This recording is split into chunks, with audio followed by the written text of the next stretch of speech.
Today I'm going to show you how to make pajama pants. So you will need to have a PJ pant pattern. You're going to have both a back leg and a front leg, so it's a two-piece sort of pattern. You also are going to need double your leg length in fabric. I recommend either using flannel or cotton. You would like to pre-shrink it, so you're going to wash it first like you would your finished pajama pants. Throw it in the wash, the dryer, because it has cotton as its fiber content, and that will shrink up to 10%.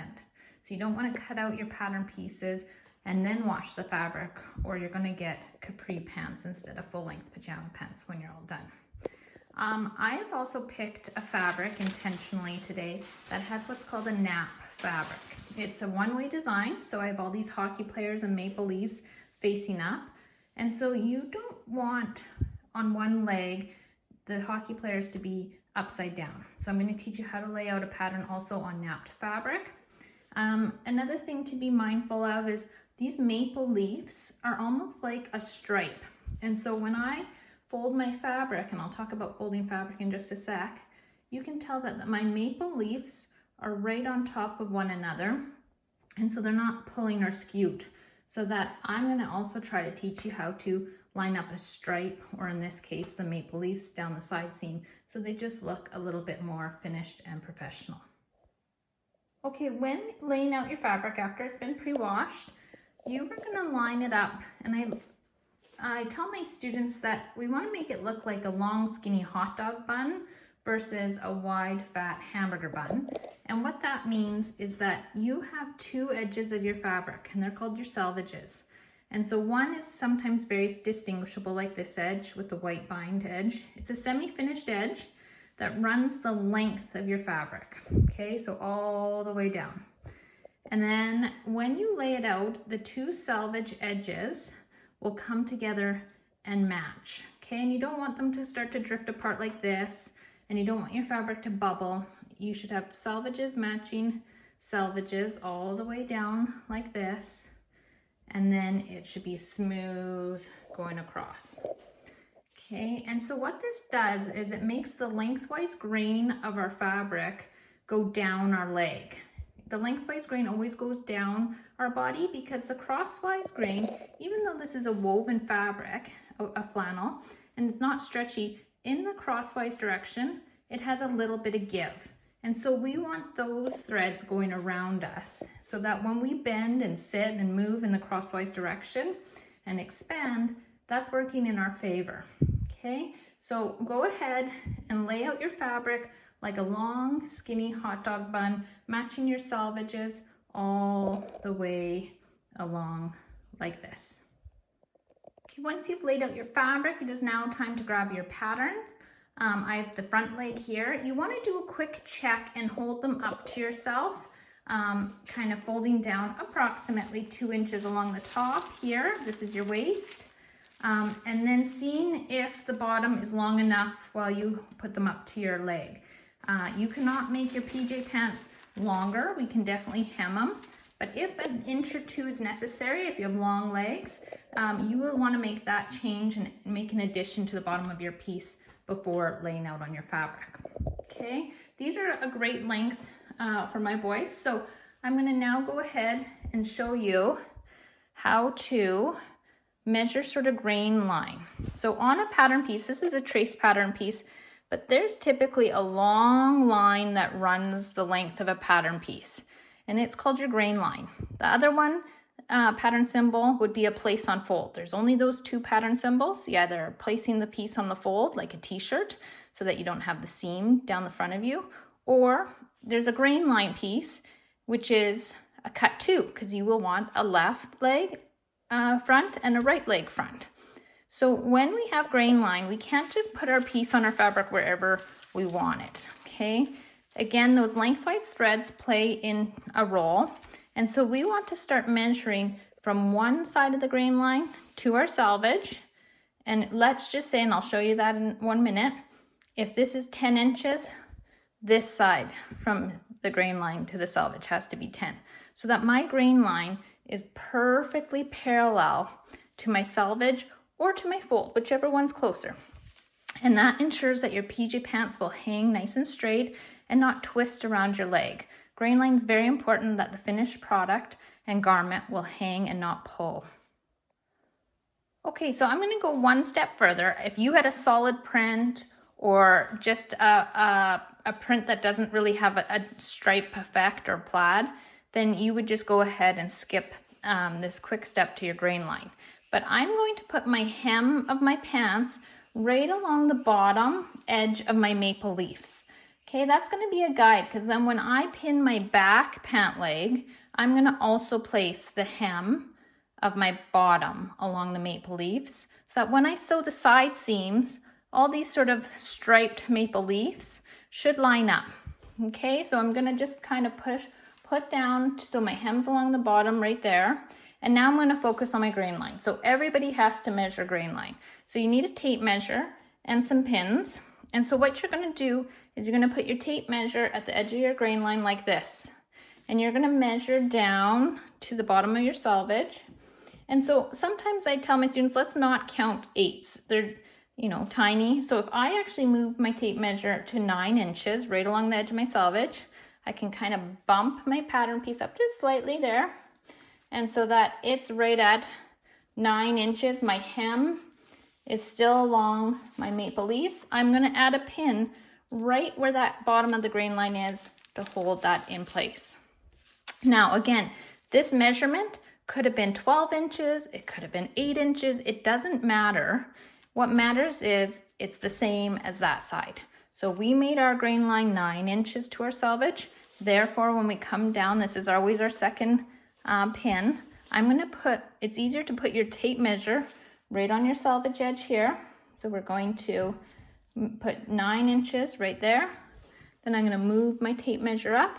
And now I can move my, you know, pattern piece wherever I need to make it match 9. Okay, second pin goes in there. So your first 2 pins when pinning a pattern piece are either end of your grain line. Now this is nice and straight. We won't have twisting when we go and sew our pants. And so you're going to continue taking pins and you're going to pin them all the way down, kind of at a 45 in the corners, and back up, making sure that your pin heads or any part of your pin does not stick past your pattern piece. If you stick it past your pattern piece like this, what happens is when we cut out our pattern, it's going to nick the blades of our shears, and we don't want that. And a good spacing is every hand print, I sort of tell my students, is good for the spacing between pins. Sometimes I've had students pin every inch, and that's a little too many pins, too much time. Okay, so you're going to go all the way around the entire outside of your piece, all the way around every outside edge, pinning every hand print like this. Okay, so I have finished pinning my front leg onto my fabric.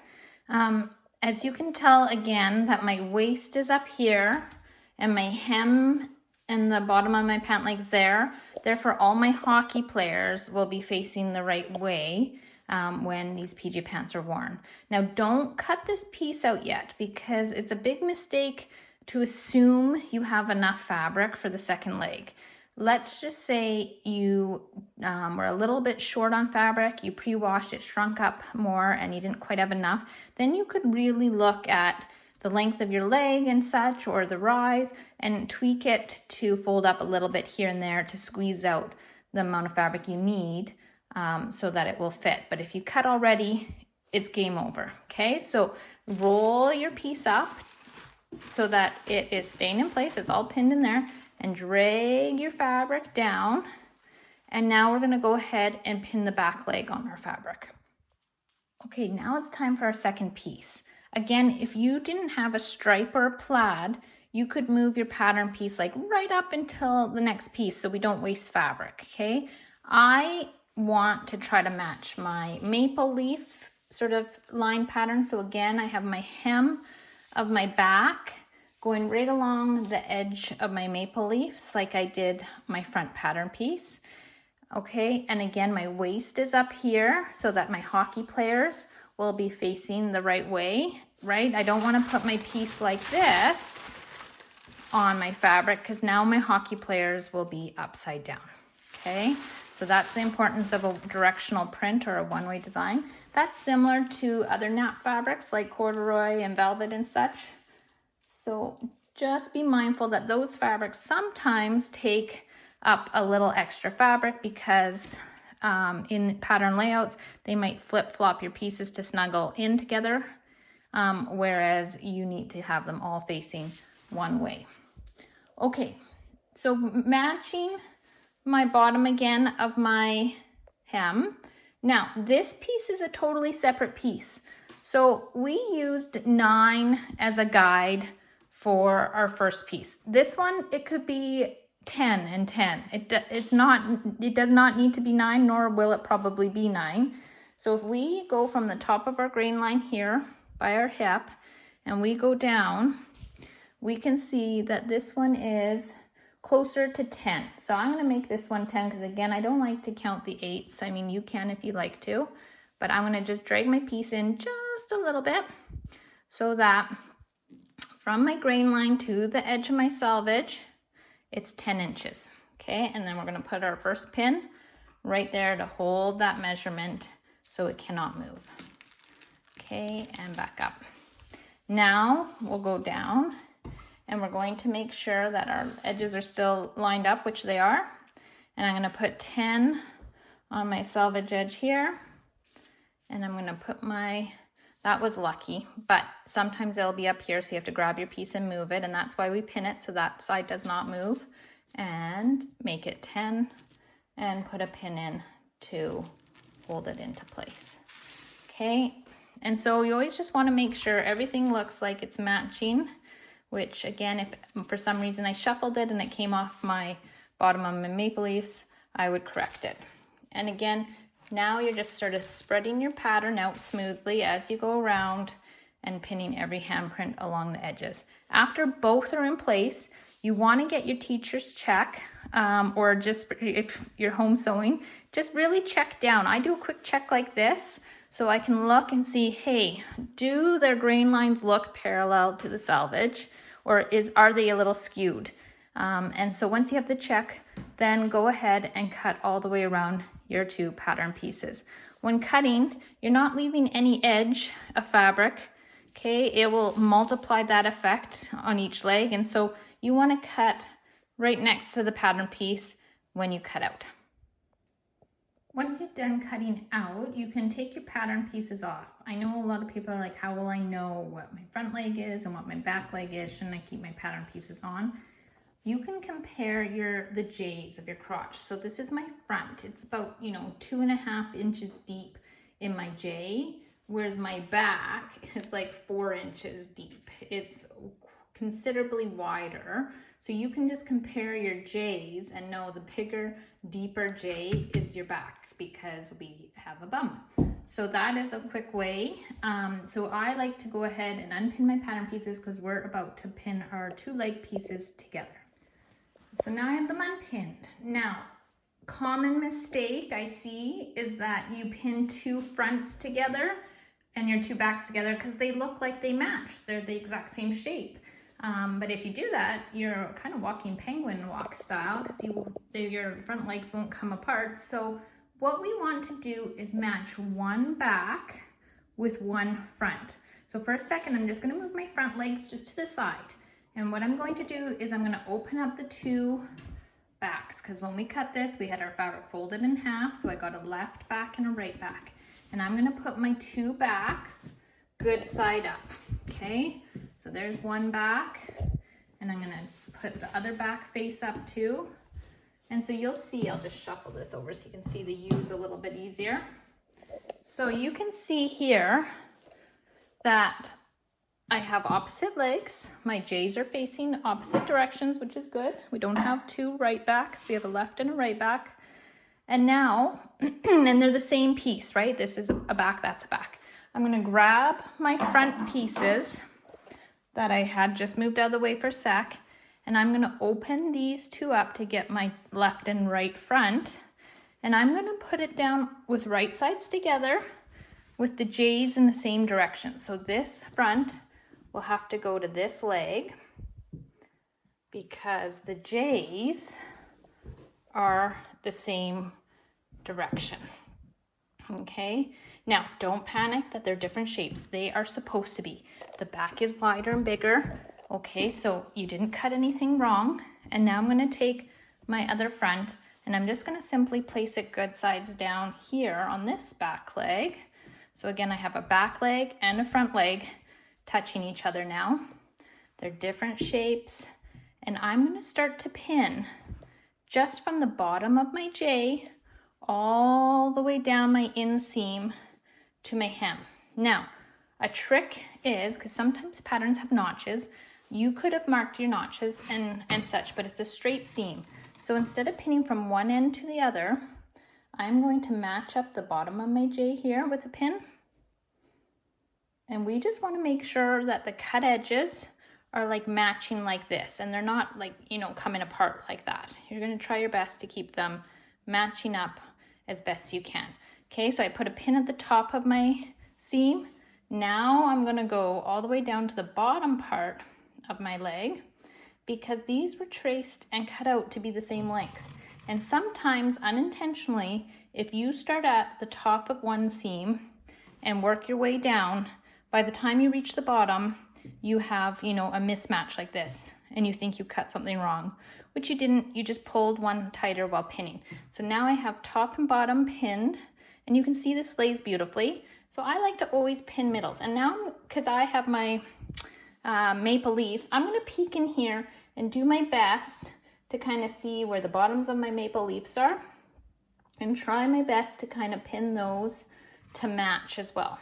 Okay, if you don't have a one-way design, then this is not an issue for you, or not a one-way, but like a platter stripe.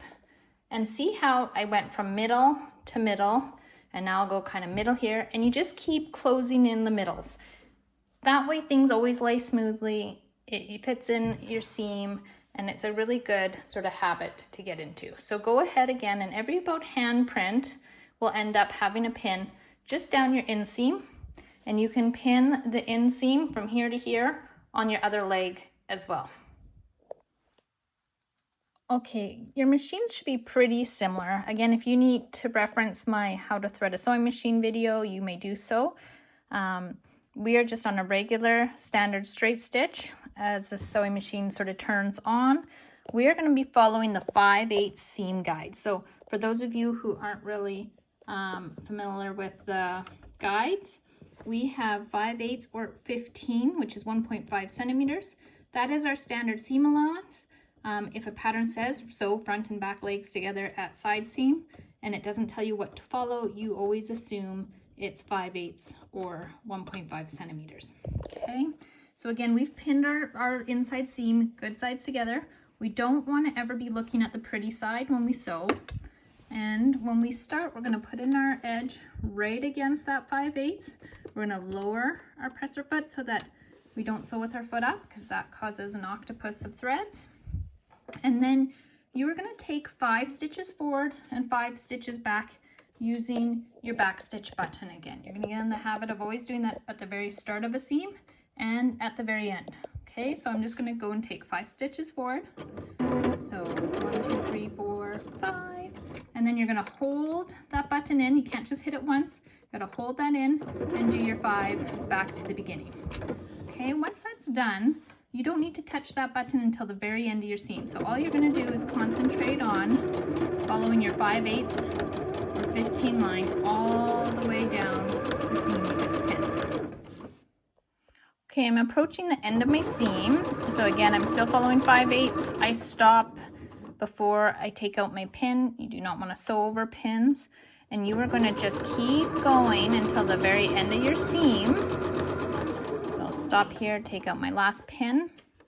And you are going to go and do your 5 back stitch again. So right to the end, you don't want to sew off your fabric. And now it'll always take one more stitch. So I'm holding in my back stitch here with my thumb, hitting my foot pedal, and doing those about 5 stitches back. 3 to 5 stitches is an adequate back stitch. And then stopping before the end of the fabric. Lift your foot up, pull your threads out, and you can use your thread cutter on the side of your machine or clip your threads.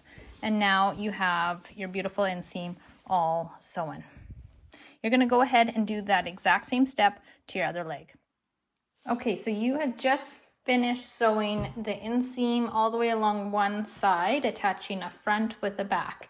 Now we're gonna make tubes out of our legs. So we don't just pin it flat like this. I see this lots of times because remember these two raw edges here don't match.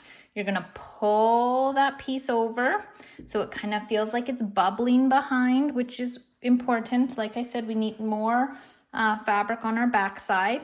Okay, and then we're gonna line up. Again, I have little maple leaves that I'm gonna line up, and mine just has the tiniest bit of overhang there, but I do want that for my maple leaves to line up. So again, I'm gonna pin the top, and then I'm gonna go all the way down to the bottom of my leg, and I'm gonna do the same right there, and I'm gonna pin the bottom of my leg, and then I'm gonna pin my middle. So then I'll kind of, you know, smooth out my leg here. Tilt that down a bit. So you're gonna smooth it out and kind of find the middle. And same thing, you are going to go and just pin those raw edges to match. Every handprint gets a pin all the way along this outside seam.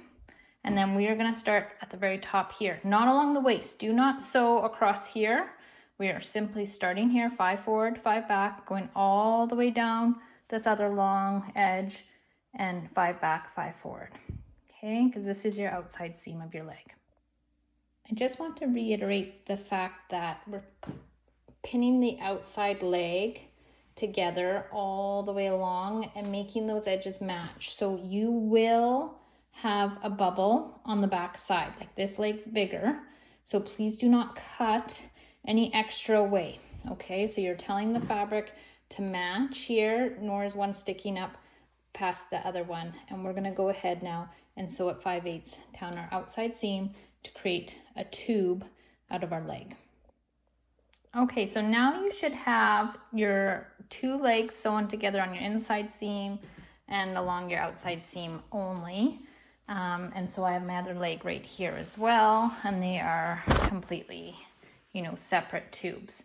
We're gonna head to the serger now and serge down the edge that we just sewed. So we're gonna sew down 4 sides essentially. Your 2 outside legs and your 2 inside legs of each of your pieces. If you don't have a serger at home, you could zigzag stitch close to the edge of your seam allowance here. That just helps prevent fraying because we are dealing with a woven fabric. So over time when you wash it, it will continue to fray on the inside. So let's go and serge down our 2 long sides on both our legs. Okay, we're gonna go and serge those seams that you just finished sewing. So remembering when you're beginning to learn how to use a serger, you want to try to keep your seam allowance edge, your edge of your fabric right against the part of the serger that sort of sticks out, okay? Because anything past that edge, there's a blade back there and it'll cut off. And we don't want to get in the habit of hanging it over or losing control because it's going too fast, because it can cut in, and those repairs are not ones that you can repair with a seam ripper. They're permanent. So we want to go nice and slow. It doesn't have a speed control. We're going to just butt up our fabric and slowly push our foot pedal for it to grab our fabric, and then just going at a nice slow speed, and then always stopping to make sure nothing's getting caught up underneath, right? You always want a smooth edge here. So frequently stopping and then just giving it a check to make sure nothing's getting tangled underneath is a good idea. Trim a little bit out of the way. That's just your, you know, jagged edge, a little bit of the raw edge trimming. And as you go along, you're just going at a slow, comfortable speed, stopping every so often to flatten out your fabric and make sure everything's all smooth. Okay, as you approach the end of the seam, this one you run right off, okay? Don't stop at the end. You want to chain off and leave a tail. So I'm on purpose going off the edge like this. Again, there is a little cutter on the side of your machine. If you go back to front thread, it will help cut your threads. Ultimately, we will clip those edges, and that is what your serging should look like. It seam finishes and prevents it from fraying, and it makes it look like a very professional inside. So you're gonna now flip your leg around and go ahead and do the other long side and the same to the other leg. So you have 4 seams to serge right now. Okay, now that we have all 4 long seams serged, we're going to just pick one leg to turn right side out.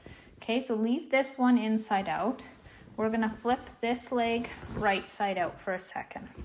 Okay, and so what you're going to do is you're going to grab the inside out one, okay, and have the U where we joined the legs, because the 2 J's form a U right here.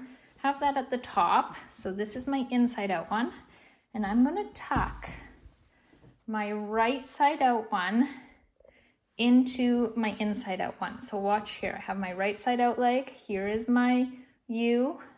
I'm going to tuck this leg into my inside out one, or drop it in, and it always helps if you have like a partner. It kind of makes it a little easier. One holds one, but you can do it on your own. And you're going to line up those U's. So I'm just going to give it a wiggle so that leg actually kind of drops right in, like so. Okay, so now I have one leg tucked inside the other. I have only like one leg here, but what I've done is I've put my seam good sides together, and that's how we sew all our seams. So now you're going to line up your intersecting seam at your crotch. So if I put one seam allowance to the left, the other one should be pointing to the right. If they're both facing the same direction, that's 6 layers of fabric that you're going to cross over at one point, and it's pretty bulky. So instead, flip one seam allowance one way, one the other, line up those seams, you know, to match, and then I like to put a pin, one on this side of the seam, holding that seam allowance staying to the right, and another pin holding the seam allowance to the left, and then that intersecting seam doesn't move. Now again, good habits are to go to the top of the seam and pin the top corner to match, and then we'll do the same to the other side of the U. And so I'm going to go right here and pin the other side, and then you will see that now I have 2 front J's and 2 back J's matching each other. And you're going to go ahead and again make sure you're lining up those raw edges, and you're going to pin all the way around just the U, not along the top. The top becomes our waist. We don't want to sew there. We're just going to pin and sew following 5/8 around that U.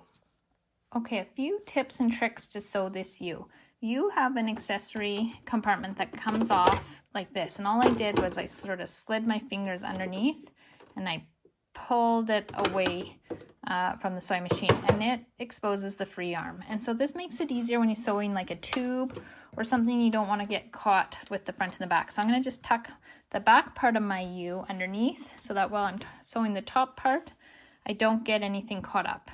Also, when you get to the bottom of the U, instead of trying to sew and curve around it, because lots of times I'll see big, dips in our sewing line, just pull the curve straight. So then you're sewing a straight line. It's easier for you to follow your 5/8, easier than going around a curve. So I'm going to put it at the top of our U against my 5/8 line. We're always going to do 5 forward, 5 back to reinforce the start and end of our seam, and then stopping to take out pins as we get up to them. And you're going to sew all the way around this U.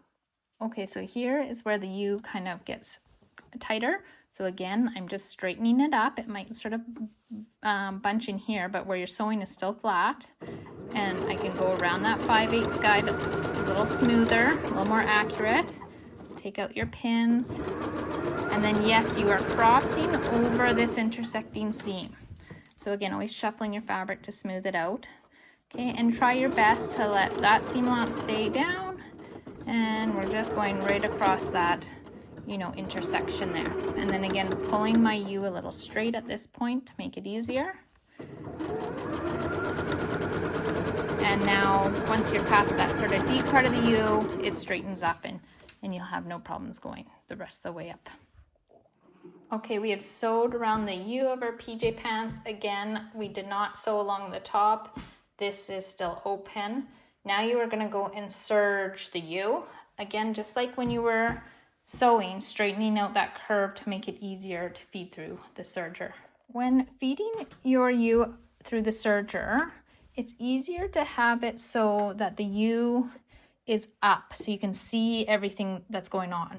So I would start on this end and put it into my serger like so, and I'm seeing the U, versus starting on this end and it's hiding underneath. This has more chance to get caught up while serging and potentially getting a hole in your pajama pants. So when you're deciding where to start on the end where you can see the fabric above you. And again, you're placing it up to the foot, slowly hitting your pedal, and it will grab it for you. Okay, once you've serged your U, now reach in to your pants and pull one leg out from the other one. So you will have gotten now pajama pants, okay? It's kind of what I call the magic trick, where you've attached the two legs together and they actually look like pants. Granted, they look a little giant at this stage because we haven't formed our casing yet. And the casing is like the tunnel on the top of your PJ pants where the elastic gets fed through, and it will shrink them up so they look more to a normal size. Before we go and turn down the top edge, we are going to serge around the top circle of our waist. So just like serging the U, you want to keep more of your circle up top so you can see it. So when I have to now lift my foot, so I'm going to reach behind, there's a press foot lever just like your sewing machine, so I can tuck my fabric in, and I'm going to lower it down so I can see the circle on the surface, versus if you tucked it in like this, now my circle is hiding underneath here again and things can get caught up. Okay, so we are going to put it into our serger. Now just make sure when you lift the foot up, you must put the foot back down. If you don't put the foot down on the serger, it becomes a really loose, awful looking serge, and the serger will come unthreaded. And now simply you're going to go every couple inches and just spin your fabric. So I'm just serging, and then I'll pull new fabric ahead of it and readjust and serge and readjust. And you're just going to continue doing this all the way around. I'll show you how to chain off on a circle as well. Okay, you're approaching where you started. There's my tail, that's where I started. So you're going to keep going, and then as you approach your serging, just ever so slightly bring it in the tiniest bit and overlap by about an inch. And you're looking like right in there to see that your serging is actually in fact overlapping and there's no gap in serging. And then using your foot pedal still, you're pressing your foot pedal, and at the same time now I'm just steering my fabric away. So you're chaining off your fabric like so. Now I would leave a longer tail because this circle now won't get intersected by another seam. So it's best to knot off your serging tail. So I just take the little loop. There's other methods as well, but this is an easy one where you just knot the bottom of your serging tail, and now we can cut off the end here, and the whole top of my waist is serged and ready to start forming the casing. Okay, it's easiest if you keep your pants inside out at this point to turn down the top waistline. I have here a seam gauge. It's a little 6-inch ruler with a little slider guide, and I'm going to set it to 2 inches. So I'm going to just slide it until it's right at the 2 with the edge of the red guide. And so I'm going to start at one of the seams, and I'm just going to pin it down matching 2 inches. So you fold it down and you just do this little check. So I fold it and see how, if I kind of zoom in here, the hem, like the top fold is even with the 2, and the top edge of my serger is even with the top of the ruler. Then I know that's 2 inches. And just try also to keep your seam line here in line with your stitching, and that you're not like pulling it way off and twisting it.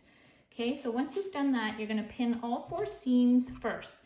It just helps hold in between. So if I put a pin in here to hold this that I measured at 2 inches, and now I'm just going to twirl my waist to the side seam, and I'm going to check that this one is also 2 inches.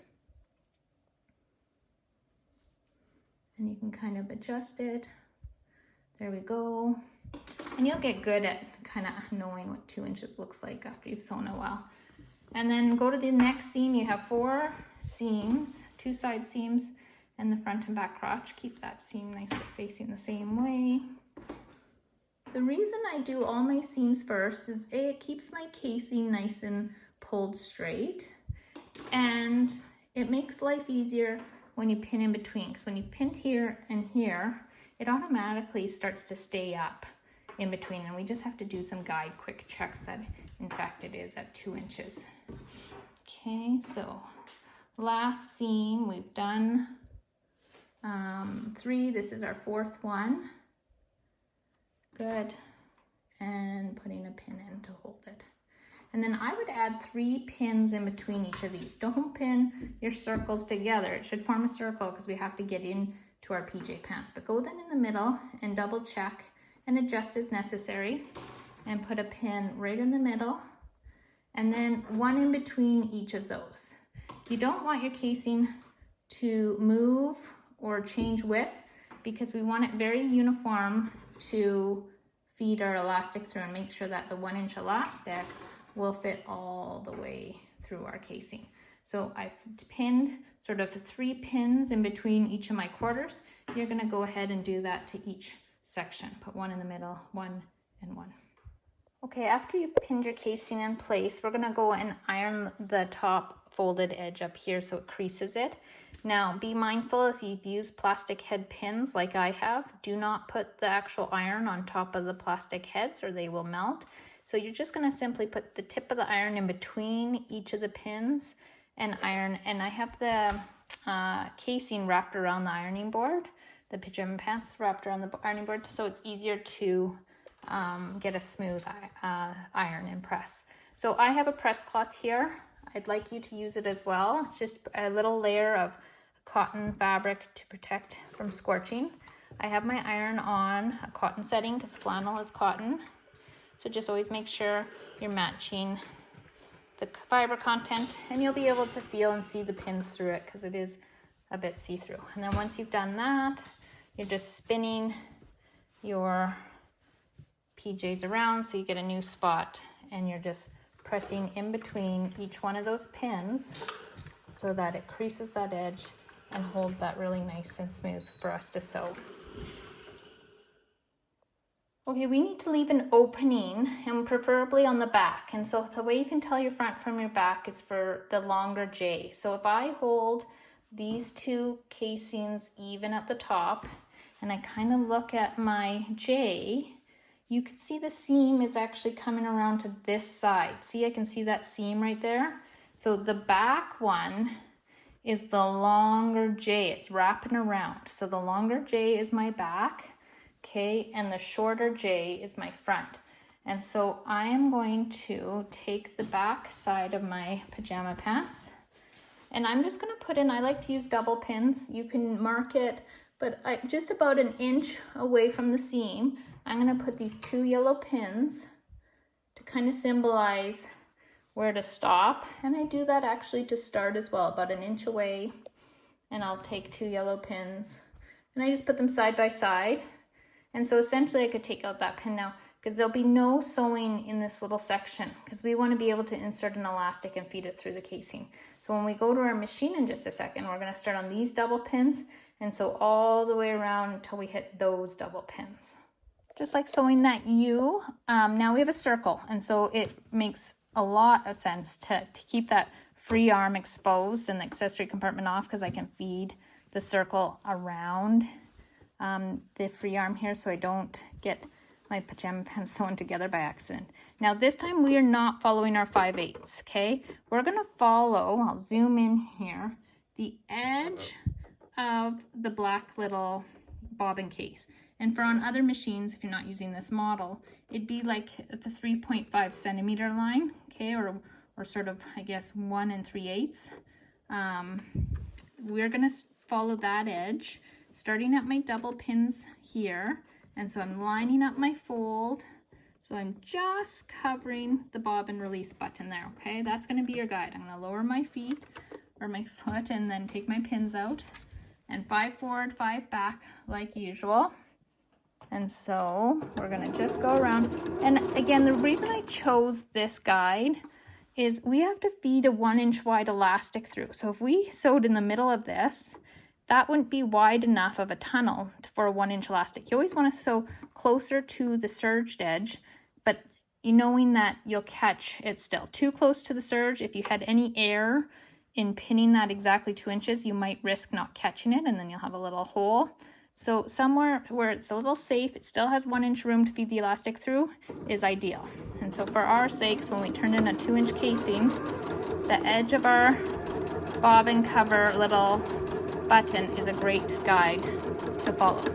Now this will show, so I strongly recommend you go and take your time at following this guide to obviously have accuracy, but it will be seen on the outside like so when you wear it. Okay, I'm approaching my other set of double pins because this is where we started. So I'm going to stop with a back stitch at my other double pins.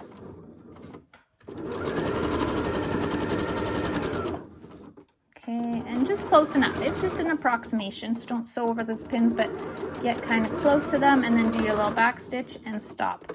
The main purpose is that we do not sew it completely shut. We actually have an opening for our elastic. Okay, so you can pull that out, clip your threads, and we're ready to measure out elastic. Okay, to measure your elastic, you're gonna put it around where you'd wear your PJ pants. So if it's at your natural waist, you're gonna go around your waist. You're gonna give your elastic just a slight pull as you go around, and then you're gonna overlap it by 1 inch. So it goes over past, the edge here by 1 inch. And that's where I would cut my piece of elastic for my pajama pants. Okay, so you're gonna go and measure your waist. If you don't know the waist, maybe you're making it for somebody else, I'd recommend cutting your elastic about 2 inches smaller than your waist size. So whatever their waist circumference is, because we want the elastic to stretch to stay up. If they're cut the exact same size as your waist, your PJ pants will be constantly falling down on you. After you've cut your desired length of elastic, you'll need a safety pin. You're gonna open up the safety pin and hook it through the end of your elastic down and then back up, and then close your safety pin.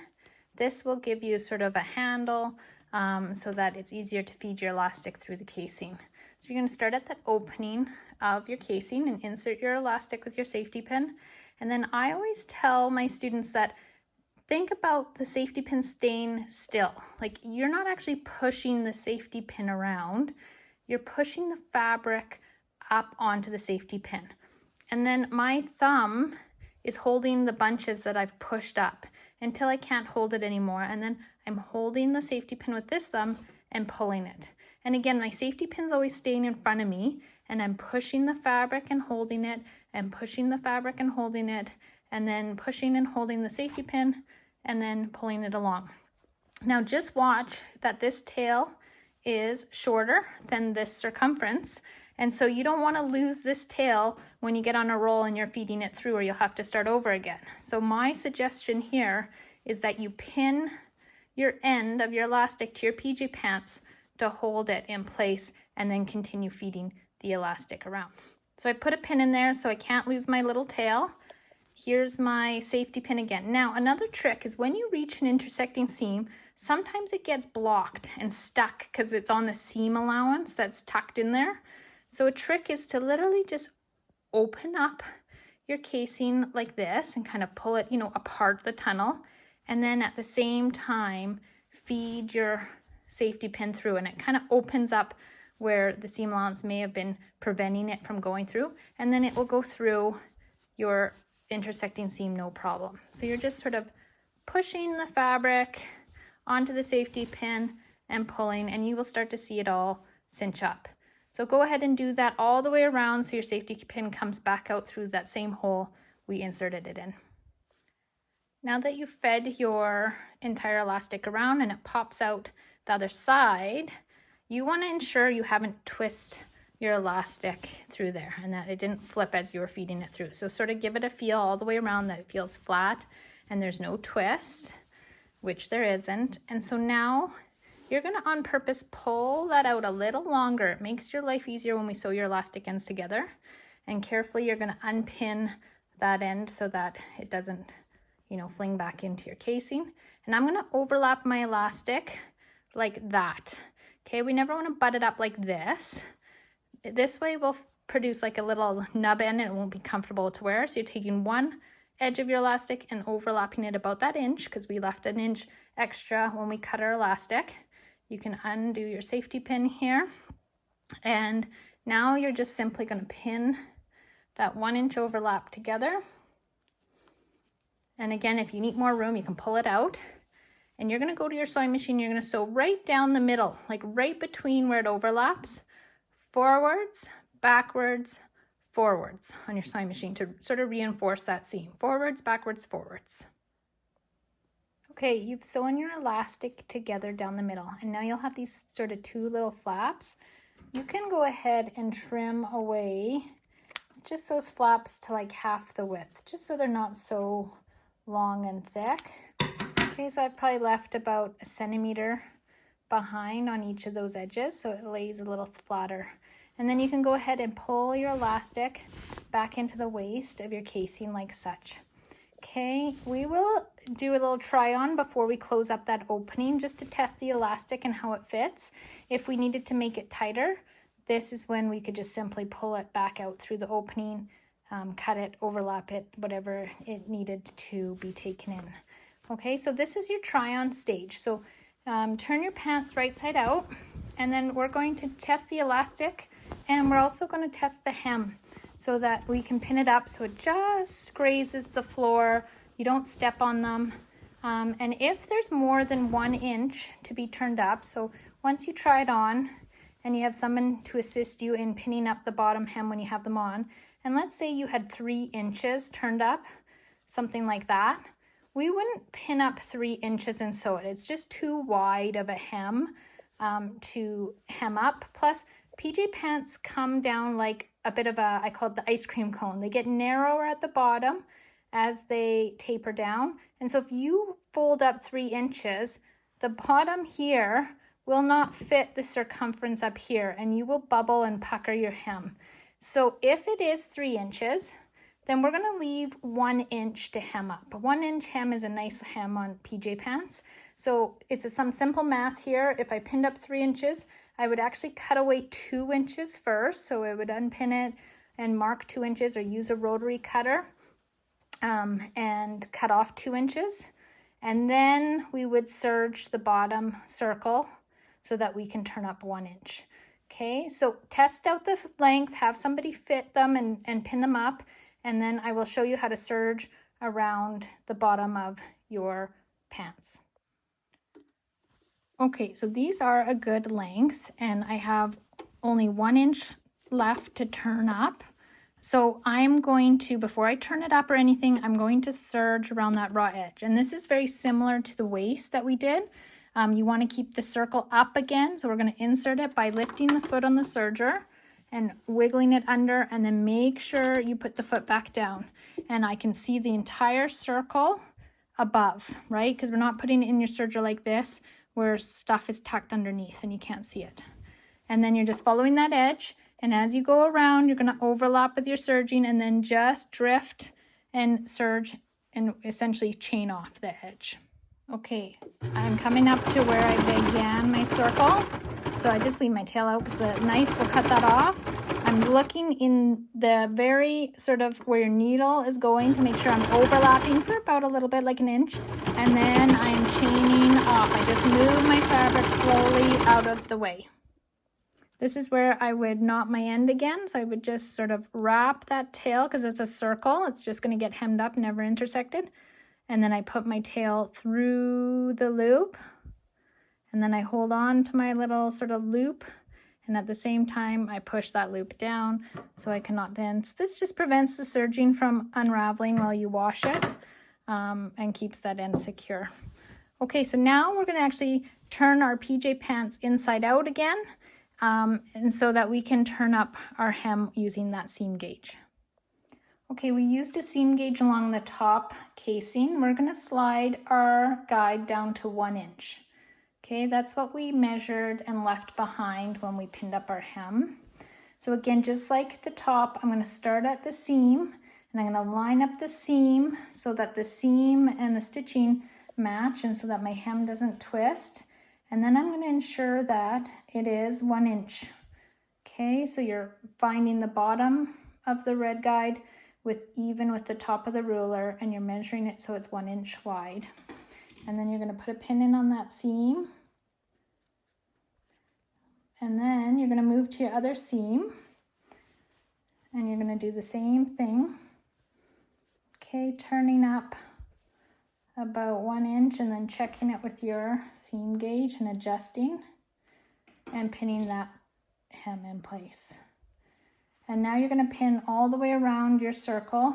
Each time I would go in the middle now and measure 1 inch and keeping it as a circle, not pinning your hem together like this. So go and do that, and then we will go and iron out our hem. When pressing a smaller circled circumference, it's very hard to like wrap it sometimes around the edge of the ironing board because it's not a big circle. So here I have a tailor's hem. It's a great little pressing tool to use to get inside curves and such, but it's also good to wrap around and be able to press a tighter circle circumference. Okay, so again, I'm pressing in between my pin heads and just going around my entire hem to really give it a nice crease, using my pressing cloth to prevent any scorching or excessive heat.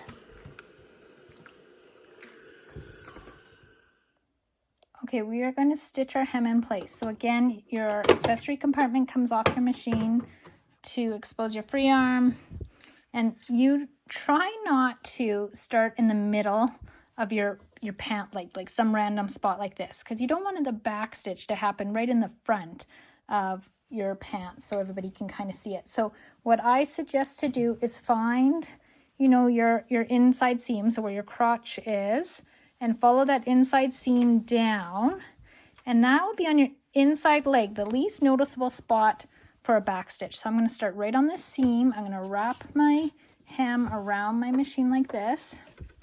Okay, and now normally if somebody was to stitch a hem, you don't want to stitch like right in the middle of your hem too, because this whole top flap, if I stitched in the middle, could bend down and potentially stick out past the hemline.